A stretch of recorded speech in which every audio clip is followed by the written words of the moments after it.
Aujourd'hui, le Bénin traverse une crise politique à la veille des législatives. Qu'en est-il exactement? Bon, d'abord, je vous remercie. Vous êtes journaliste togolais, vous vous intéressez un peu à l'actualité politique au Bénin, nous vous en remercions. Parce que le Togo et le Bénin sont deux pays frères, deux pays jumeaux, on peut dire même. Alors, d'abord, en rectificatif, je ne suis pas le président du Bloc républicain, mais je suis un des membres fondateurs du Bloc républicain. J'étais président du parti du Rassemblement des Béninois pour une nouvelle vision, ensuite président de la coalition de partis politiques et mouvements dénommée Union nationale démocrate, UND, et ces deux formations politiques se sont fondues dans un grand ensemble qu'on appelle désormais le Bloc républicain, qui est constitué de pratiquement 150 partis politiques et mouvements qui se sont dissous en faveur de ce grand ensemble qui aujourd'hui est présent dans les presque 5200 villages et quartiers de ville du Bénin, dans les 546 arrondissements et les 77 communes du Bénin. Parce que l'objectif visé à travers cette grande fusion est de pouvoir créer des grands ensembles homogènes qui puissent fonctionner à l'échelle nationale et présents dans l'ensemble des villages, quartiers, arrondissements, communes du Bénin. Donc, je suis membre du bureau politique du Bloc républicain et un des décideurs de ce bloc. Voilà, la crise aujourd'hui, ça touche pratiquement le Bénin. On en parle un peu partout, en théorie même du territoire béninois. Qu'est-ce qui se passe? Mais c'est bien, d'abord c'est bien de s'intéresser à ce qui se passe au Bénin parce que, comme on le dit, depuis 30 ans, le Bénin a amorcé une expérience démocratique très positive, appréciée à travers l'Afrique par nos concitoyens, tant au Bénin, au Togo, en Côte d'Ivoire ou un peu partout. Aujourd'hui, nous amorçons, après 30 ans d'expérience, une autre phase, qui est une phase de transition devant nous amener à un système partisan multilatéral global, à un système partisan beaucoup plus organisé, structuré, où les petits partis politiques qui clairsemaient le pays dans toutes les communes, tous les arrondissements, vont se regrouper ou se sont regroupés pour former de grandes entités. Alors, cette réforme, il est vrai, a fait couler beaucoup d'encre, notamment la modification de la nouvelle charte des partis politiques, l'adoption d'un nouveau code électoral. De quoi s'agit-il? Nous pouvons faire un petit bref là-dessus. En fait, l'ancienne charte des partis politiques date de 2001 et avait montré ses limites parce que pour un petit pays comme le nôtre, de 12 millions d'habitants, enclin à d'énormes défis de développement, de lutte contre la pauvreté, de problèmes d'emploi, etc. et tout, on enregistrait pratiquement 300 partis politiques pour 12 millions d'habitants, ce qui n'était pas normal. Parce que cette charte des partis politiques avait ouvert la voie où l'individualisme a poussé beaucoup des concitoyennes et concitoyens à créer des partis politiques pour pouvoir se frayer un chemin à travers le pouvoir. Ce qui n'est pas quelque chose qui peut favoriser l'ancrage durable de la démocratie d'une part et l'application des programmes de développement. Parce qu'il y a plusieurs sons de cloche, plusieurs résonances, plusieurs dissonances, plusieurs idées au niveau de chacun de ces partis politiques. Et c'est lorsqu'on approche des élections que beaucoup de partis politiques se mettent en alliance et vont les élections et tout de suite après les élections se disloquent. Nous ne pouvions conduire aucun programme de développement pour le pays dans ces conditions. Et c'est pour ça que le chef de l'État, son excellence le président Patrice Talon, bien avant d'arriver au pouvoir, a promis dans son projet de société d'initier et de faire une réforme profonde de notre système partisan qui obligerait tous les partis politiques à se mettre en groupe pour que nous arrivions à des groupes homogènes, droite, gauche, centristes, non alignés, etc. et tout. Donc voilà un peu l'esprit de la réforme. Pour y arriver, un code électoral a été initié par les députés, la majorité parlementaire, qui a mis en place des dispositifs qui contraignent les partis politiques à se mettre ensemble. Par titre d'exemple, nous avons par exemple un des articles qui dit que lorsque vous êtes d'une circonscription électorale, même si vous avez la majorité des voix, vous ne pourrez pas être élu si le parti politique qui vous a présenté ne totalise pas un minimum de 10% de suffrages dans au moins 5 circonscriptions électorales. Donc, c'est pour permettre que les partis politiques ne se contiennent plus dans une seule circonscription électorale ou dans une commune, mais d'avoir quand même une présence dans l'ensemble des circonscriptions électorales ou en tout cas dans la majorité. Et le deuxième dispositif important, c'est qu'il n'y a plus d'alliances ou de coalitions possibles qui peuvent présenter des listes aux élections législatives. Parce que ce qui a suscité ou a encouragé le nomadisme politique au Parlement, c'est que les alliances se font, vont aux élections. Mais une fois au Parlement, les députés font du nomadisme. Tantôt ils sont dans tel groupe parlementaire, quand leur intérêt est touché, ils démissionnent pour aller dans l'autre groupe parlementaire, et il y avait une permanente instabilité. Alors, pour réussir ça, ce code électoral a été voté, en plus de la charte politique des partis politiques qui oblige à avoir 15 membres fondateurs par commune. Donc nous avons 77 communes, il faut 15 membres fondateurs par commune. Il faut avoir de la présence ou lors du scrutin avoir au moins 10% de suffrage sur 1/5 au moins des circonscriptions électorales. Ça a obligé alors les partis politiques à se mettre ensemble. Ils ne pouvaient plus se mettre ensemble en tant qu'alliance ou coalition, mais ils étaient obligés de se dissoudre et se fondre ensemble pour créer un parti politique. Donc, c'est ce qui a amené un peu un certain nombre de contingences. Alors, qu'est-ce qui s'est passé? L'opposition, depuis 6 mois, depuis le mois de septembre 2018, pour ce que j'en sais, ont tenté de se mettre ensemble, les forces de l'opposition, pour créer un grand parti politique. À cause des égos et des problèmes de leadership, durant 3-4 mois, ils n'ont pas réussi. En janvier 2019, ils ont vu l'échec de leur regroupement voler en éclats. Donc, ils sont revenus à la case de départ en étant des partis politiques individuels comme par le passé. Or, la loi obligeant les gens à un certain nombre de dispositions, ils n'ont plus eu le temps, peut-être matériel, je dis peut-être parce que je ne suis pas dans leur état-major ni dans leur organisation, ils n'ont plus eu le temps de répondre à l'ensemble des dispositions de la loi, tant sur la charte des partis politiques que sur le code électoral, jusqu'à la veille du dépôt des dossiers de candidature à la Commission électorale nationale indépendante. Résultat, leurs dossiers, pour ceux qui ont pu déposer, ont été rejetés, et ceux qui n'ont pas pu déposer, c'est ceux qui n'ont pas eu le certificat de conformité par rapport à la nouvelle charte des partis politiques et au code électoral. La crise électorale, pas une crise politique, parce que les institutions de la République fonctionnent normalement, il n'y a pas de crise politique, mais il y a une crise électorale parce que des gens ont vu leur dossier rejeté et c'est on peut dire, les ténors de l'opposition. Alors, la solution pour sortir de cette crise, le chef de l'État l'a donnée. Il a demandé à ce que le Parlement se saisisse du dossier. Il a demandé au président de l'Assemblée nationale d'être médiateur et que des solutions puissent être trouvées pour permettre une élection inclusive où l'opposition est fortement représentée. Bon, dans ce genre de processus, chacun tire le drap de son côté parce que c'est la lutte politique et il y a beaucoup de commentaires, mais beaucoup de commentaires qui ne cadrent pas plus ou moins avec la réalité. Le vœu du chef de l'État et même de toute la classe politique, parce que les initiatives pour aller à de grands ensembles existaient depuis les années 2000, mais n'ont jamais réussi véritablement. Mais pour une première fois dans l'histoire du Bénin, sous l'égide du président Patrice Talon, 2 grands blocs de la mouvance ont pu se créer, 2 grands partis politiques. Le bloc républicain qui regroupe près de 150 partis politiques et mouvements et l'Union progressiste qui regroupe près de 150 partis politiques et mouvements aussi.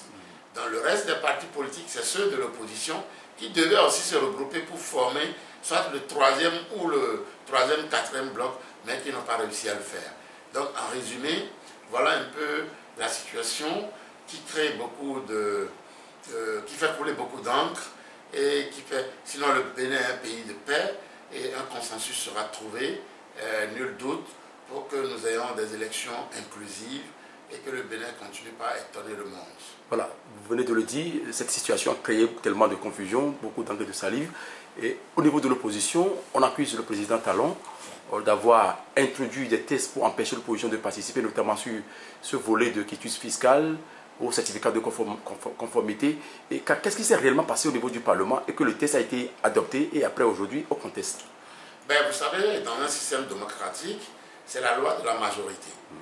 La loi de la majorité, c'est que le Parlement a 62 députés qui sont de la mouvance présidentielle et une minorité qui est de 31 députés, non, 21 députés qui sont de la minorité parlementaire. Les députés ont initié le projet de loi, il y a eu des séminaires et la majorité évidemment a voté cette loi qui a été promulguée par le chef de l'État et validée par la Cour constitutionnelle. Dès lors, ça devient une loi d'État. C'est comme ça que fonctionne la démocratie. Mais alors, à l'épreuve de la réalité, c'est ce que je vous ai dit tout à l'heure, l'opposition devait se concentrer pour rester dans l'esprit de la loi et essayer de mettre tous les moyens en œuvre pour se conformer à cette loi. Bon, ils n'ont pas pu s'y prendre à temps, mais ils ont passé plus de temps à contester la loi qui est déjà votée, promulguée, car se préparer pour être conforme suivant cette loi au texte. Résultat, la Sénat a rejeté les dossiers. Ce qui fait sème la confusion et crée les commentaires que vous constatez.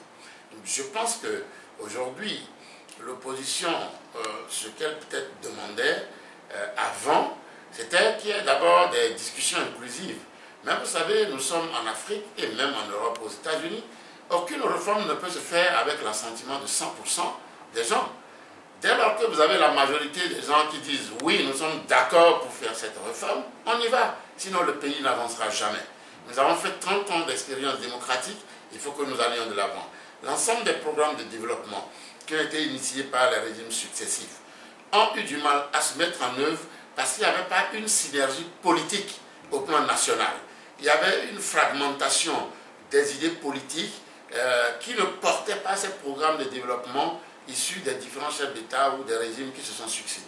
Aujourd'hui, l'objectif, c'est de créer des bases politiques qui sont véritablement ancrées au plan national pour que les programmes de développement soient portés par une large partie de notre population. Voilà un peu ce que je peux dire. Voilà, la situation politique au Bénin, comme vous venez de l'expliquer, c'est vraiment confuse. Et on n'arrive pas, enfin, pour ceux qui ne maîtrisent pas la situation, ils n'arrivent pas à comprendre. Le président Adrien Mbedi, il est encore attendu demain au niveau du tribunal de première instance de Cotonou, nous l'avons appris.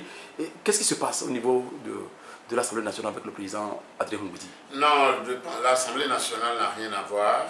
Je pense que c'est une procédure normale qui a été initiée suite à une plainte d'un citoyen ordinaire. Qu'est-ce qui s'est passé réellement? Je ne suis pas membre du PRD, qui est le parti du président Adrien Mbedi, un grand homme d'État qui quand même a été un des grands acteurs depuis notre conférence nationale souveraine à ce jour. Je pense qu'un citoyen militant de son parti, qui a lui-même porté plainte contre le parti pour avoir positionné son nom sur la liste contre son avis. Je ne pense pas, je ne maîtrise pas les contours du dossier, donc je pense que c'est cette situation qui suit son cours. Quand un citoyen porte plainte, dans un État démocratique aussi, nul n'est au-dessus de la loi, la plainte suit son cours normal. Donc je ne pense pas que le président Adrien soit inquiété, je ne pense pas non plus que ce soit lui qui ait monté le dossier. Donc la justice va tirer cette affaire au clair. Même si le citoyen doit être débouté, il sera débouté. Ou s'il y a une suite, on verra bien la suite de ce dossier. Voilà, dans l'opinion, beaucoup pensent que son immunité parlementaire n'a pas été enlevée, mais il est convoqué. Non, les dispositions de la loi font de telle sorte qu'en cas de flagrant délit ou en cas d'une plainte directe d'un citoyen, même si vous êtes parlementaire, vous devez répondre. Vous ne pouvez pas être mis aux arrêts, mais vous devez répondre de l'accusation qui est portée contre vous. D'ailleurs, même ce qui est normal, monsieur le journaliste. Si on vous accuse de quelque chose, il faut qu'on vous donne la possibilité de vous expliquer pour vous disculper. Ben, si on laisse courir, c'est que l'arbitraire va s'installer. Donc je pense que c'est dans ce cas. C'est malheureux parce que c'est tombé dans une situation déjà confuse et cette situation ajoute encore de l'huile sur le feu où les commentaires fusent dans tous les sens, pensant que c'est peut-être des jeux politiques pour affaiblir. Le président de l'Assemblée nationale est membre de la majorité parlementaire, c'est un soutien actif du chef de l'État, il a participé à toutes les réformes, il est même pratiquement celui qui a initié la réforme dont nous parlons, donc je ne pense pas que c'est une petite affaire à mon avis, ce n'est que mon avis, monsieur le journaliste, qui n'a aucune incidence ni politique, ni etc. Voilà, dans quelques semaines, les Béninois iront aux urnes pour élire leurs députés. Et quelle solution de sortie de crise aujourd'hui? La solution de sortie de crise, c'est que le dialogue puisse véritablement s'installer. Et nous avons d'une part l'opposition qui avance dans le dialogue de consensus et qui brutalement souvent se rétracte pour faire d'autres réclamations. Dans ces conditions, il est difficile. Quand deux personnes sont dans une situation plus ou moins d'incompréhension des textes, je pense que le consensus veut que, dans la négociation, chacun abandonne une partie de ses revendications et qu'on trouve le juste milieu qui permette une bonne ouverture pour une participation inclusive de tous les membres de l'opposition. Aujourd'hui, nous assistons à un dilatoire. Le chef de l'État l'a dit devant la communauté nationale et internationale qu'il faut absolument qu'il y ait des élections inclusives. Parce que vous savez, sans élections inclusives, la vitalité de notre démocratie sera mise à rude épreuve. Et nous qui sommes des partis politiques, les deux partis politiques, les deux grands partis politiques de la mouvance, nous ne serons pas fiers d'aller compétir sans les gens de l'opposition. Parce que nous souhaitons qu'ils soient là, que nous menions une campagne dans l'ambiance conviviale et que nous les battons à la régulière comme nous avons battu les éperviers du Togo sur le terrain du stade général Mathieu Kérékou hier. Dans la convivialité, dans l'entente, parce que ce n'est qu'un jeu. Voilà, comme vous venez de le dire, vous venez d'ouvrir un volet sportif. Le Bénin s'est qualifié pour la CAN Égypte 2019. Vous avez suivi, c'était vous êtes sportif, vous suivez vraiment les activités. Quelles sont vos impressions après ce match? Mes impressions, c'est que le Togo n'a pas démérité. C'est une grande nation du football qui est déjà partie au mondial, je pense, une ou deux fois. À la CAN, plus de 10 fois à la CAN, près de 10 fois, si ma mémoire est bonne. Alors, je pense que le Togo est une grande nation et n'a pas démérité.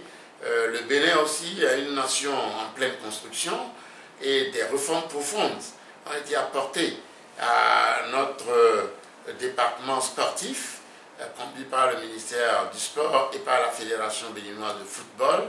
Et aujourd'hui, les résultats se font sentir et vous allez voir, c'est la première fois dans l'histoire que le Bénin bat le Togo, je pense, la première ou la seconde fois. C'est la seconde fois. C'est la seconde fois, par 2-1.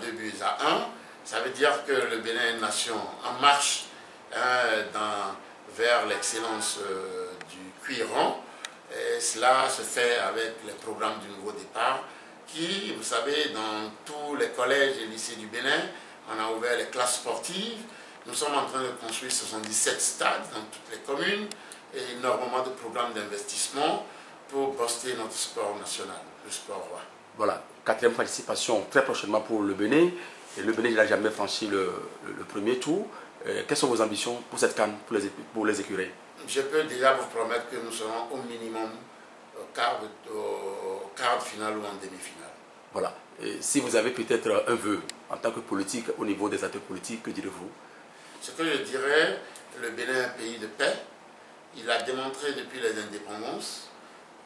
J'appelle toute la classe politique, notamment l'opposition, à revenir à de meilleurs sentiments, afin que dans un dialogue constructif, nous puissions une fois de plus faire des élections apaisées, inclusives, transparentes et démocratiques au bonheur de nos populations. Notre développement, le développement du Bénin, le développement de l'Afrique passe par le consensus et par la participation, l'esprit participatif à l'ensemble des programmes de développement de nos nations. Donc, je souhaite la paix pour le Bénin, la paix pour le Togo, la paix pour tous les pays de l'Afrique de l'Ouest, la paix pour l'Afrique, pour que nous puissions mener nos programmes de développement, parce que l'Afrique est riche de talents, mais il reste à l'Afrique à s'organiser dans la démocratie et avec une détermination pour le développement, pour le bien-être et l'épanouissement de ces populations. Monsieur le Président Auguste Bidegla, merci beaucoup à vous. Je vous remercie, monsieur le journaliste, pour le déplacement fait à Cotonou. Merci.